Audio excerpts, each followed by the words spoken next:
কত শয়তান সে, কতটা শয়তান হলে তারা এই কাজটা করতে পারে, কতটা শয়তান হলে নিজের বন্ধুর সাথে বিশ্বাসঘাতকতা করতে পারে, কতটা শয়তান হলে কেউ এত নিরীহ মানুষকে মারতে পারে, কতটা শয়তান হলে বৃদ্ধ বাবা মাকে কষ্ট দিতে পারে।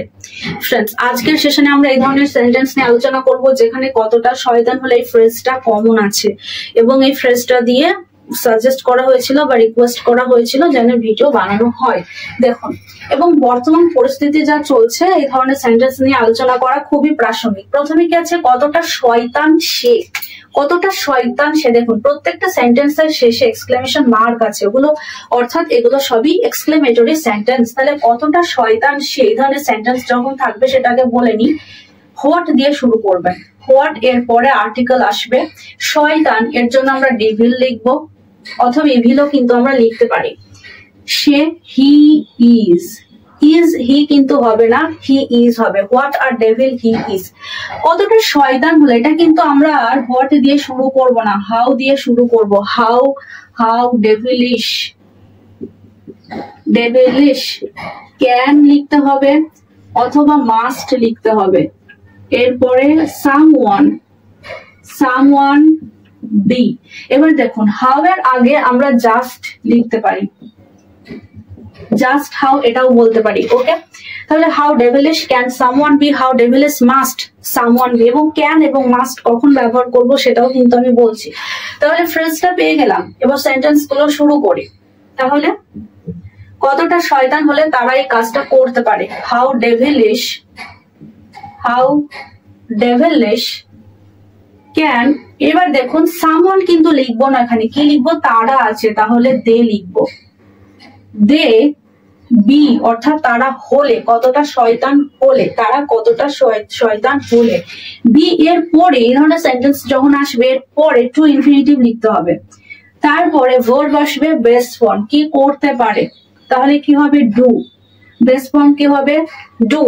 বি টু ডু এই কাজটা, such a thing. How devilish can they be to do such a thing?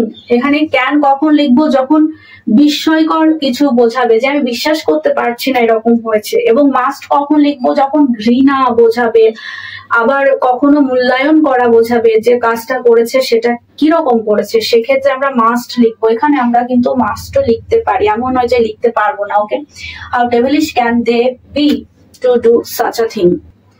এবার এখানে ডেভিলিশের পরিবর্তে আমরা উইকটও লিখতে পারি, একই অর্থ হবে। এবং কি বললাম, ক্যানের পরিবর্তে আমরা মাস্টও লিখতে পারি। ওকে, পরেটা কি আছে, কতটা শয়তান হলে নিজের বন্ধুর সাথে বিশ্বাসঘাতকতা করতে পারে।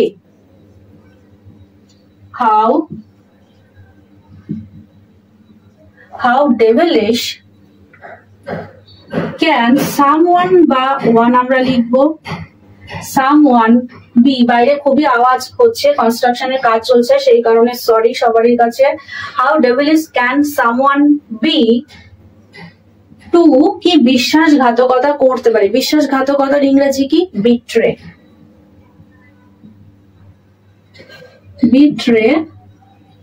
দেয়ার friend.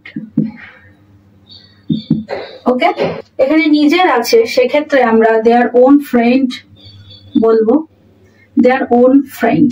Okay, their own friend. পরেটা কি আছে, কতটা শয়তান হলে কেউ এত নিরীহ মানুষকে মারতে পারে। জাস্ট দিয়ে শুরু করতে পারি, জাস্ট হাউ ডেভিলিশ। দেখুন, এটা আমরা মূল্যায়ন যদি করি, মূল্যায়ন বা ঘৃণার চোখে দেখছি, এতজন নিরীহ মানুষকে মারা মানে সেই মানুষটা কতটা নিচু, কতটা নিকৃষ্ট, তা ঘৃণার চোখে দেখছি, সেই কারণে মাস্ট লিখছি। Just how devilish must one বা সামওয়ান, ওয়ান বি টু, কি করতে পারে, কিল মারতে পারে, টু কিল। কাদের মারতে পারে, এত নিরীহ মানুষকে, to kill so many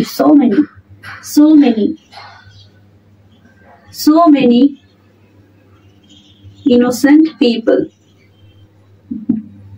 So many innocent people. Just how devilish must one be to kill so many innocent people. শেষ।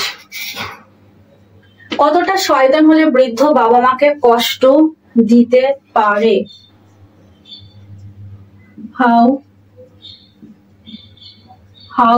devilish must someone be, how devilish must someone be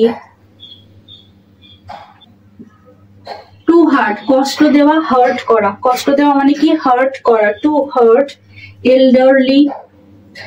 elderly বা ageing আমরা লিখতে পারি, অর্থাৎ বৃদ্ধ, parents বাবা মা। how devilish must someone be to hurt aging parents, এই সেন্টেন্সটা যদি কষ্ট না দিয়ে যদি এরকম বলতাম যে তাদের বাড়ি থেকে তাড়িয়ে দিতে পারে, কতটা শয়তান হলে কেউ তাদের বাবা মাকে তাদের বাড়ি থেকে তাড়িয়ে দিতে পারে, সেক্ষেত্রে এরকম হবে how devilish must someone be, how devilish must someone be to throw their parents, কোথা থেকে আউট হবে পরে, থ্রো আউট, দেখুন থ্রো আউট যখন এইভাবে আমরা লিখবো, থ্রো দেয়ার প্যারেন্টস আউট, এইভাবে লিখবো, okay, throw their parents out of their home, how devilish must someone be to throw their parents out of their home, throw out মানে কি বাইরে বের করে দেওয়া, কোথা থেকে বাইরে বের করে দেওয়া না, তাদের বাড়ি থেকে।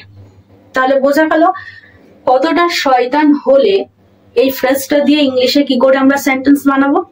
এবার আপনারাও এই ধরনের সেন্টেন্স অবশ্যই কমেন্ট সেকশনে কমেন্ট করে জানাবেন, একটি করে অবশ্যই লিখে যাবেন, এবং এই সেশনটা কেমন লাগলো অবশ্যই জানাবেন। দেখা হচ্ছে পরের সেশনে এরকম আরো নতুন নতুন সেন্টেন্স নিয়ে, ততক্ষণ সবাই ভালো থাকবেন, সুস্থ থাকবেন।